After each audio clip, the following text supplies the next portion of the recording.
नमस्कार. शिवसेना व राष्ट्रवादी काँग्रेस पार्टी युतीचे अधिकृत उमेदवार प्रभाग क्रमांक 20 मधील यांच्या प्रचारार्थ माजी मंत्री भास्करराव पाटील खतगावकर मतदारांना संबोधित करताना, माननीय आमदार हेमंतभाऊ पाटील, आपल्या हदगावचे लोकप्रिय आमदार बाबूराव पाटील कोळीकर, आपल्या या भागाचे लोकप्रिय आमदार पैलवान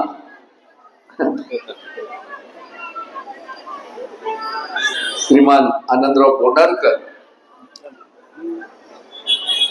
ज्याने आपल्याला मार्गदर्शन करून पुढच्या सभेला गेले, ते माजी आमदार ओमप्रकाश पोखरना, माजी आमदार मोहनरावजी हंबर्डे, सुभाषरावजी सापणे, राष्ट्रवादी काँग्रेसचे युवा नेते प्रवीण पाटील चिखलीकर,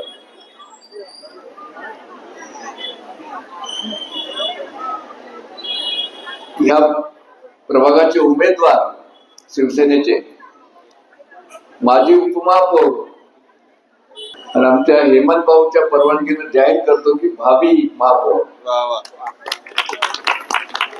हेमंत भाऊ, तुम्ही आता प्रचाराचा शुभारंभ इच्छापूर्ती हनुमान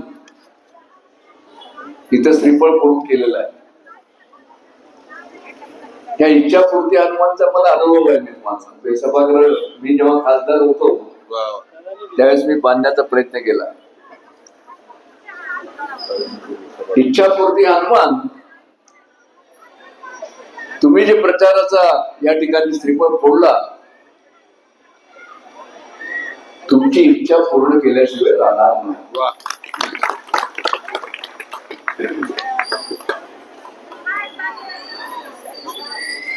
व्यासपीठावर उपस्थित असलेले माजी नगरसेवक अशोक मोरे, उद्धवजी शिंदे, मान्य दीपक पावडे, जे पुढच्या सभेला गेले ते कार्याध्यक्ष माधवराव पावडे, उद्धव शिंदे तालुका प्रमुख, बाळू पाटील मोरे युवा सेना जिल्हा प्रमुख, दीपक देशपांडे उपप्रमुख, पप्पू गायकवाड शहर प्रमुख, साहेबराव मामिडवार माजी शहर प्रमुख, राजेंद्र कुलते माजी नगरसेवक, आणि ज्यांनी अतिशय सुंदर असं सूत्रसंचलन केलं ते नरेंद्र गायकवाड. या प्रभागाच्या शिवसेनेच्या उमेदवार योगिता अमोल हेरगेवार, आमच्या राष्ट्रवादीच्या उमेदवार संघमित्रा कांबळे, आमचे जुने कार्यकर्ते आता जे शिवसेनेमध्ये आहेत ते आमचे कांचन गिरे, रेखा अकुरे, विनायकराव आणि कुर्गे, आणि मी म्हणाल्याप्रमाणे भावी महापौर विनय गिरटे, आणि मोठ्या संख्येने उपस्थित असलेल्या आमच्या लाडक्या बहिणी, बंधू आणि भगिनी.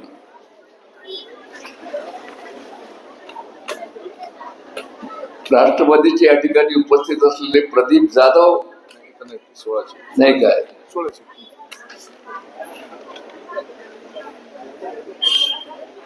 हेमंत भाऊ, तुम्हाला आता खूप सिनियरिटी आली. तुम्ही थोडं वय दिसावं म्हणून दाढीला पांढर लावता, आम्ही वय कमी दिसावं म्हणून काळा लावतो. काळ लावतो.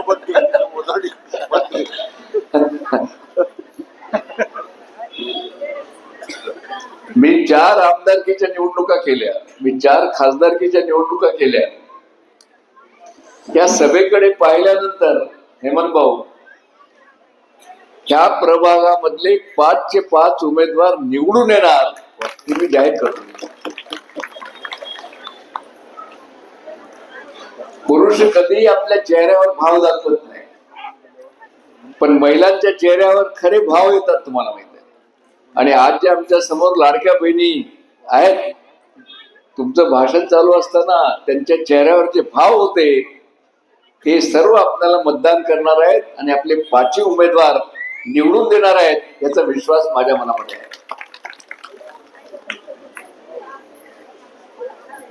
मला आपल्या सर्वांना विनंती करायची आहे. निवडणुका येतात जातात. आता आमचा नरेंद्र बोलत असताना एक बहीण उठली, ती म्हणाली की बा म्हणजे निराधाराचे पैसे मिळाले नाही.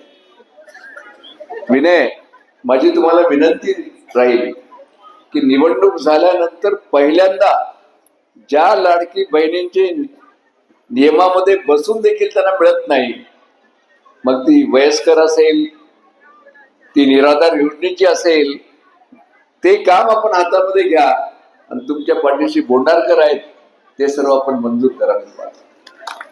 मी विनय यासाठी सांगतो, मी 1980 मध्ये निराधार योजना निघाली हेमंत भाऊ. तर मी तर तुम्हाला माहित नाही, माझे मुख्यमंत्र्याचा जावाई खूप काही होतं मला माहित नाही. मला अंतुले साहेबांना बोलवलं आणि विचारलं की भास्करराव तुम्हाला काय व्हायचंय. मी त्यावेळेस स्टेट बँक ऑफ हैदराबादचा डायरेक्टर होतो, ज्या बँकेचे त्यावेळी डिपॉझिट 50,000 कोटी होते. मी अंतुले साहेबांना सांगितलं मला निराधार कमिटीचा अध्यक्ष व्हायचा आहे. ज्या मतदारांनी मला मतदान केलं त्या गरीब माणसाची मला सेवा करायची आहे. आणि हेमंत भाऊ, मी 3 वेळा आमदार 3 वेळा खासदार जे झालो ना, त्या गरीब माणसाच्या आशीर्वादाने झालो. गरीब माणूस, तुम्ही जर त्यांना थोडी मदत केला तो कधी विसरत नाही, तो आठवण ठेवतो तुम्हाला. म्हणून माझी विनंती राहील विनय की तुम्ही देखील निवडणूक झाल्या ज्या लाडक्या बहिणी नियमामध्ये बचत असताना ज्यांचे पैसे मिळत नाहीत, जे निराधार योजनेचे आहेत, ह्या सर्वांचे आपण बोंडारकरांना घेऊन अर्ज मंजूर करा अशी मी आपल्याला विनंती करतो. हेमंत भाऊ, अतिशय मी तर म्हणेन की प्रभागामधली विराट सभा. आता तुम्हाला माहित आहे की मी लोकसभेच्या 30 सभेचा अध्यक्ष होतो, विधानसभेच्याही 30 सभेचा अध्यक्ष होतो. पण कित्येक वेळा लोकसभा आणि विधानसभेच्या निवडणुकीच्या सभेलाही एवढे लोक राहत नाहीत. आणि विनय, तू नशीबवान आहेस की एवढ्या लोकांनी तुम्हाला आशीर्वाद देण्यासाठी तुम्हा 5 लोकांना हे उपस्थित आहेत. विकासावर मी फार बोलणार नाही, तुम्ही बोलणार. एक सगळ्यात महत्वाचा भाग आहे, मी अनुभवातून सांगतो तुम्हाला. मी काय फार राजकारणी बोलत नाही, तर ह्या वयामध्ये राजकारणी बोलायचं नसते, खरं बोलायचं असते. तुम्हाला माहित नाही, आशीर्वाद द्यायचे असतात. मी तुम्हाला 5 आशीर्वाद द्यायसाठी आलो. मी माझा जो राजकीय अनुभव आहे गेल्या 50 वर्षाचा, आज व्यासपीठावर बसलेले अतिशय ताकदवार लोक तुम्हाला बोलतायत. तुम्हाला मी सांगतो, आमचा हेमंत भाऊ मराठवाड्याचे नेते आहेत. उपमुख्यमंत्री एकनाथ शिंदे यांच्या कानात जर हे बोलले तर तुमचं कोणतंही काम रुकणार नाही, तुम्हाला माहिती आहे. म्हणून तुम्ही चिंता करू नका. हेमंत भाऊ, तुम्ही आनंदरावला आमदारकीचं तिकीट देऊ शकता, तुम्ही बाबारावला खासदारकीचं आमदारकीचं तिकीट देऊ शकता. म्हणून आमच्या सिडकोचे विकासाचे प्रश्न तुम्ही जबाबदारी घ्या आणि तुम्ही घेतली. तुमच्या मार्फत अनाऊन्स करू ना. 100 कोटी रुपयाचा हळदीचा प्रोजेक्ट बोंडारकर, हा मराठवाड्याच्या हळदीच्या शेतकऱ्यांसाठी वरदान करणार आहे. फार मोठं काम तुम्ही करताय, मी तुमचं अभिनंदन करतो. मी तुम्हाला सांगतो,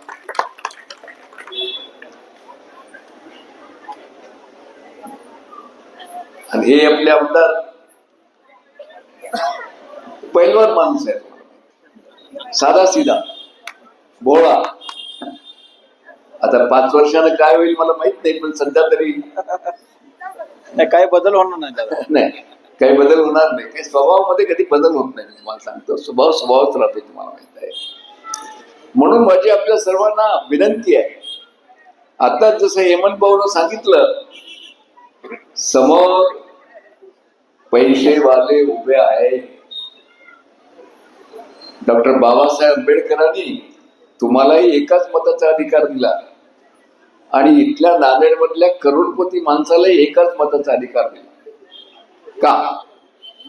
करोडपती आहे त्याला 10 मतं नाहीत का? आंबेडकरांच्या मनामध्ये हा विचार होता की गरीब माणसाच्या मतामध्ये जोपर्यंत अधिकार देणार नाही, खऱ्यांचं राज्य येणार नाही, गरीबाचा विचार करणाऱ्यांचं राज्य येणार नाही. म्हणून माझी विनंती आहे आपल्याला, निवडणुकीमध्ये आज काय चाललंय तुम्हाला माहित आहे. तर परवा आमच्या नगरपालिकेच्या निवडणुका झाल्या. एक आहे हेमंत भाऊ, घोड्याला रेस मध्ये जाते वेळेस थोडं दाना खाऊ घालला, ठीक आहे. दुसरे कोणी बदाम खाऊ घाललं तर आपण शेंगदाणे खाऊ घालू, काय हरकत नाही ना. बरोबर. मी तर असं म्हणतो विनय, हेमंत भाऊ, कोळीकर, बोंडारकर, इथं आमचा एक राष्ट्रवादीचा उमेदवार आहे, एकच. आमचे नेते प्रतापराव आज मुंबईला मिटिंगमुळे अडकले. येण्याच्या अगोदर मी त्यांची परवानगी घेतली, तुम्हाला माहिती. तुम्ही जेवढा खुराक द्याल तेवढा खुराक आम्ही देऊ, तुम्हाला माहिती. खुराकामध्ये कुठे कमी पडणार नाही. म्हणून हेमंत भाऊ, हे सगळं तुमच्यावर आहे. वातावरण अतिशय सुंदर आहे. मी तुम्हाला सांगतो, मला खरंच तुम्ही आता इतकी निवडणुका लढला, हे जे आमच्या लाडक्या बहिणीच्या चेहऱ्यावरचे भाव आहेत, हे भाव तुम्हाला आशीर्वाद देण्याचे आहेत. आई जसं मुलाला पाहिल्यानंतर खुश होते, तसं उमेदवाराला पाहिल्यानंतर जर महिला खुश होत असतील तर तुम्ही उमेदवार सगळे नशीबवान आहात. आणि यांच्या आशीर्वादानं तुम्ही 5ही लोक निवडून याल. आणि आजपासून भाऊ, विनयच्या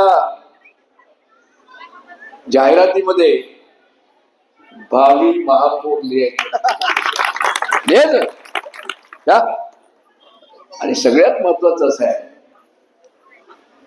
एकनाथ शिंदे राज्याचे उपमुख्यमंत्री, नगरविकास मंत्री, दिलदार माणूस आहे. मी तुम्हाला सांगतो, दिलदार आहे.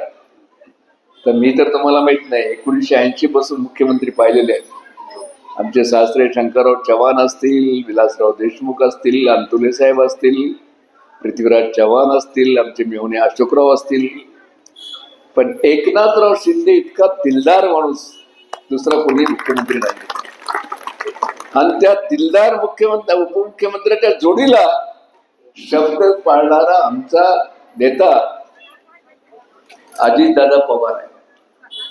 आणि आता जसं तुम्ही सांगितलं, ह्यांच्याकडे नगर विकास आणि ह्यांच्याकडे अर्थ. म्हणून हेमंत भाऊ, तुम्ही जे जे बोलला ते पूर्ण करण्याची ताकद हेमंत भाऊ मध्ये आहे. जोरदार ट्राय वाजवा. येणाऱ्या 15 तारीखच ना, 15 तारखेला ह्या प्रभागामधून एकच घड्याळ आहे, एकच आहे ना घड्याळ. आणि 4 जे आहे तुमचे शिवसेना आहे. म्हणून आपण सर्वांनी त्या निशाणीवर मतदान करावं आणि आपल्या विकासाचे प्रश्न सोडवण्याची जबाबदारी हेमंत भाऊ आणि आम्ही घेतोय, असं सांगण्यासाठी मी तुमच्यामध्ये उपस्थित आहे. खूप उशीर झाला, एवढ्या मोठ्या संख्येने उपस्थित राहिला. पुन्हा एकदा आपल्या सर्वांचं मनापासून या ठिकाणी अभिनंदन करतो आणि 5ही उमेदवाराला आशीर्वाद देतो. थांबतो. जय हिंद, जय महाराष्ट्र.